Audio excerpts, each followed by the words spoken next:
here comes our main topic of the day. An Indonesian negotiation team has departed to the United States to hold a fresh talk following President Donald Trump's announcement last week that he would maintain the 32% reciprocal tariffs beginning in August if Indonesia fails to meet his request for a fair trade initiative.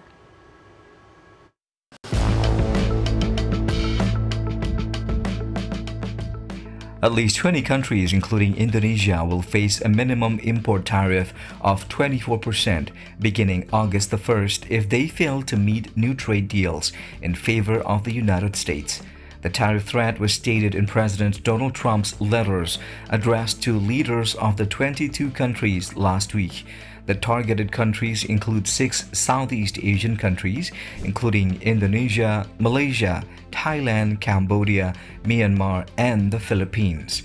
Indonesia, for example, will be subject to a 32% tariff, lower than 36% respectively, to be imposed on Thailand and Cambodia, and 40% on goods imported from Myanmar, but higher than 20% imposed on the Philippines exports. Meanwhile, South Korea and Japan will face a 25% tariff each. The measure is the continuation of the high reciprocal tariff policy first announced by President Trump in April this year. The U.S. delayed the implementation of the reciprocal tariffs for 90 days until July to provide rooms for negotiations, but only a few countries, including Vietnam, that have achieved trade deals as expected on the U.S. until the deadline. In her response to President Trump's announcement, Finance Minister Sri Mulyani Indrawati said on Wednesday that Indonesia would continue the trade negotiations with Washington, and she hoped that a trade deal could be reached before the August 1st deadline.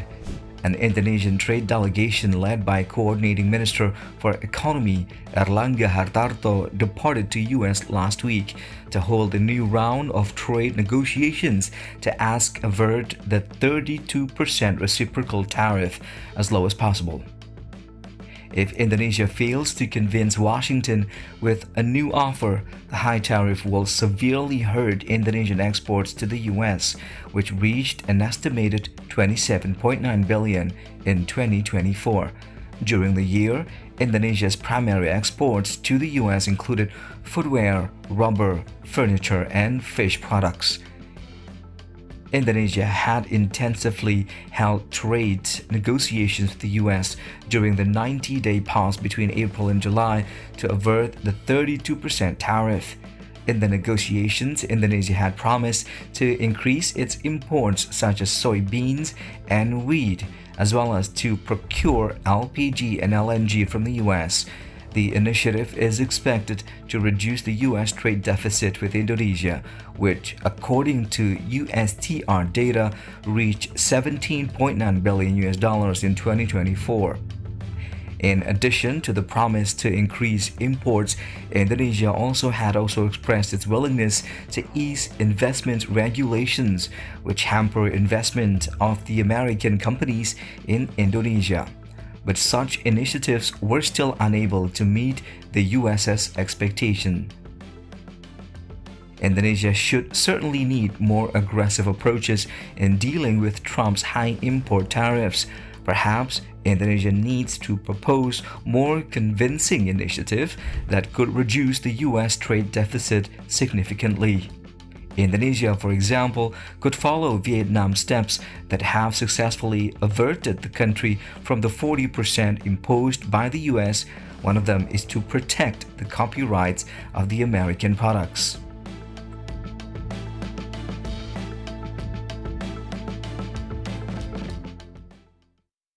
Indonesia is among countries that will face high tariff on their exports to the United States if they fail to meet new trade deals in favor of the U.S.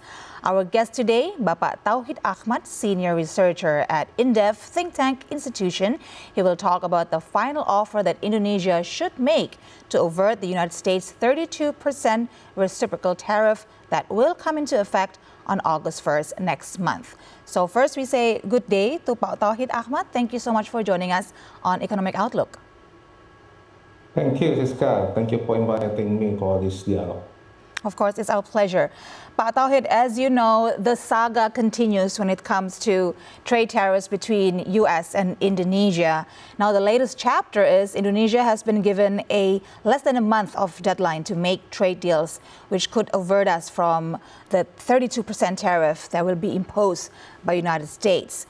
Now, what do you think of the saga so far, and what do you think we should make the most of the time that we have until the deadline is met? Yeah, I think the time is very limited, yeah, and then our progress, I think, because U.S. Trade policy want more than rather than the tariff, they want more non-tariff barrier. Also, they want make some changing policy in Indonesia. I think it's not easy to change all the policy in Indonesia in 3 or 4 months, yeah, like local content policy, like QRIS policy, and then all the pressure that we have to make some important investment in Indonesia. I think it's not easy to change all that requirement to U.S. policy. So I think in this case, until August, I think we cannot meet all the U.S. demand because those reasons. So yeah, I think we believe that 32% is, I think this is the highest, but I think we still have opportunity if the amount of the of deficit from Indonesia and US can be reduced, yeah, in a lot of way. Of course, in oil or in oil product, in gas product, and also the food product. I think that's a little bit one, but they want more. Yeah, they want more, that all the product that can export from US to Indonesia rather than that product, maybe electronic, and then all the industry product can push the Indonesia import from the US. I think the time is very limited, so I think it's not easy to make more tariff more slower rather than before. All right. It's crunch time, right, Pak Tauhid? Now, please let us know exactly what happened in the failed negotiations. As we understand, the U.S. is implementing this tariff policy because they want to balance out the trade deficit that they have with Indonesia. And in order to do so, Indonesia has offered to boost import of U.S. products by 34 billion and also to lift up some investment barriers, but still it hasn't met U.S. demands. Could you tell us more? What is expected from Indonesia by the U.S. and can we ever actually make those demands? Yeah, they want more. Yeah, I think U.S. want more stability in surplus policy with Indonesia, because the latest letter that that because we already have a lot of advantage in many years. Yeah, I think latest 10 or 15 years we got surplus to US.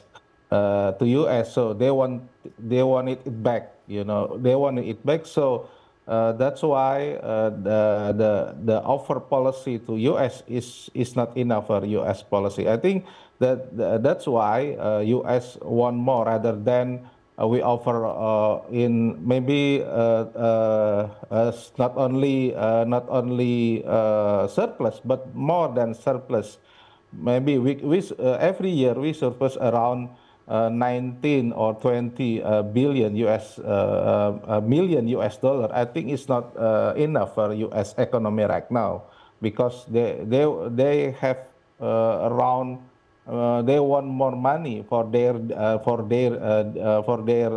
income, yeah, around 80 trillion US dollars. So that's why they want more money from a lot of countries, including Indonesia, to make it stable in the future, medium or long term period. So they want more good planning for Indonesia export to US and Indonesia import from US. Yeah, not only certain oil or certain food product. I think that's why they need some changes in a lot of policy in Indonesia trade, in Indonesia investment policy.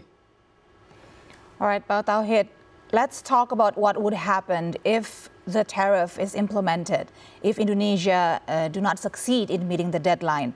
How severe would the tariff on Indonesia exports to U.S. will be, in your opinion?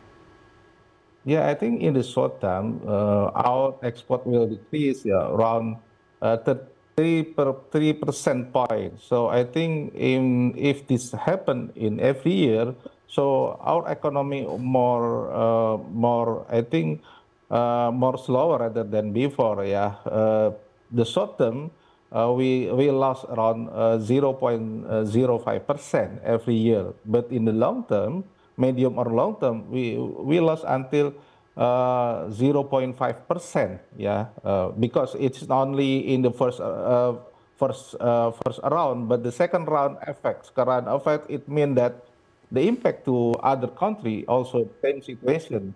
So another country will lose their economic growth. That make it impact to Indonesia. That's why it's a biggest impact to Indonesia, not only in the short term, also in the medium term.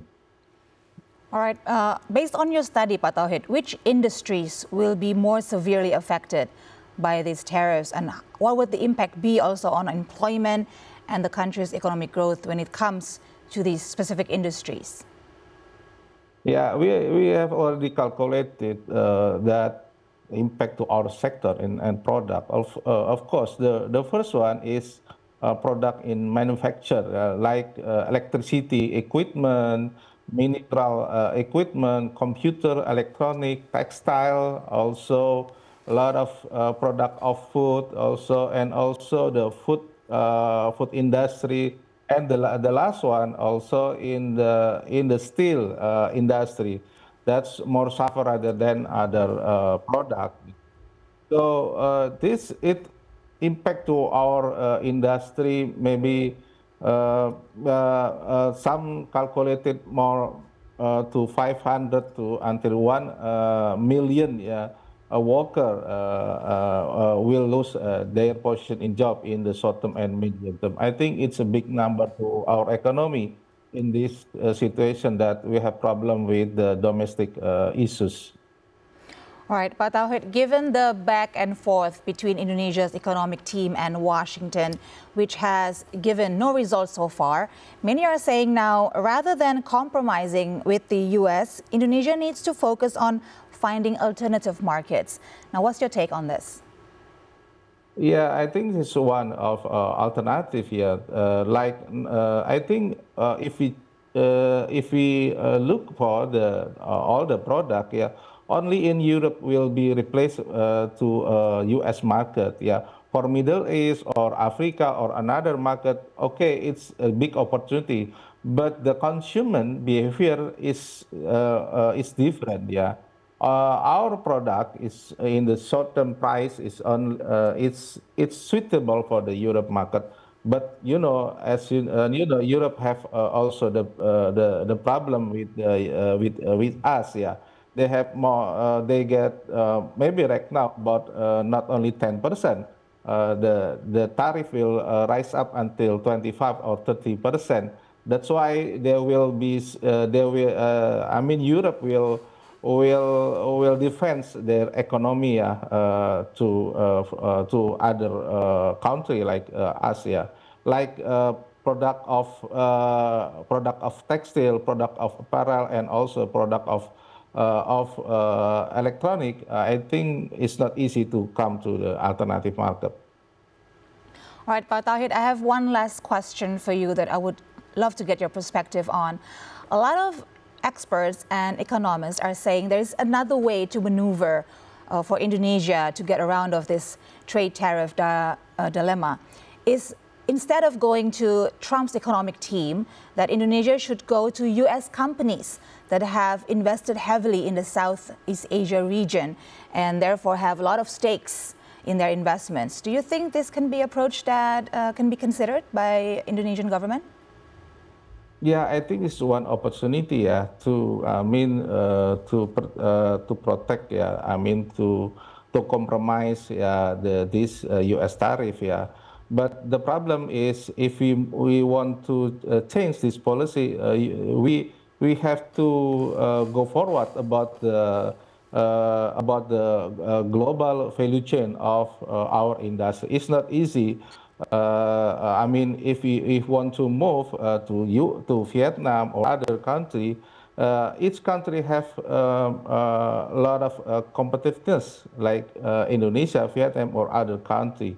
I think this one opportunity, but we have to prepare ourselves if we want to change this policy. Not only the material, but the human resource is also will be prepared, not only the short term but in the long term. All right, Pak Tauhid, to conclude our conversation, maybe you can give us some quick suggestions to the Indonesian economic team, especially concerning the criticism that the strategy of negotiation has been quite not coherent, not integrated enough between the Trade Ministry, who has its own agenda, and the Investment Board, who has its own objectives, and the Coordinating Ministry, who has given little clarity to it all. What's your take on it and suggestions for economic team on their last negotiation with the U.S.? Yeah, the first one, yeah, I think we have a good plan. Yeah, which policy will be ready, change it before and after the tariff, and already on that way. I think this one of the issue. The second one, yeah, we offer the product that maybe we can more import to U.S. that give us U.S. Chance, yeah, this surplus not only the short term but in the long term, it is to make good deal of for our team, yeah, in the negotiation. The third one, yeah, we have more make collaboration with U.S. With U.S. Business, yeah, not only investment in U.S. but Indonesia. That's why I think now U.S. is number 5 investor in Indonesia. How we can make some investment facility to U.S. Investor that make U.S. investment and U.S.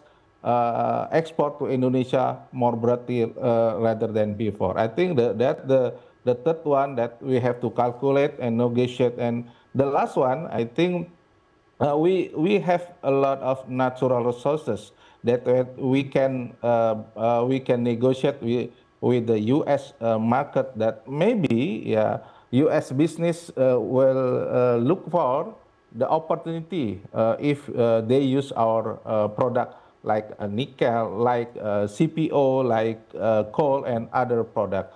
That's the one we can make a long-term negotiation and long-term cooperation rather than short-term negotiation. Bapak Tauhid Ahmad, Senior Researcher at INDEF Think Tank Institution, thank you so much for sharing with us your time and your insights. Very much appreciated. Thank you, sir. Thank you.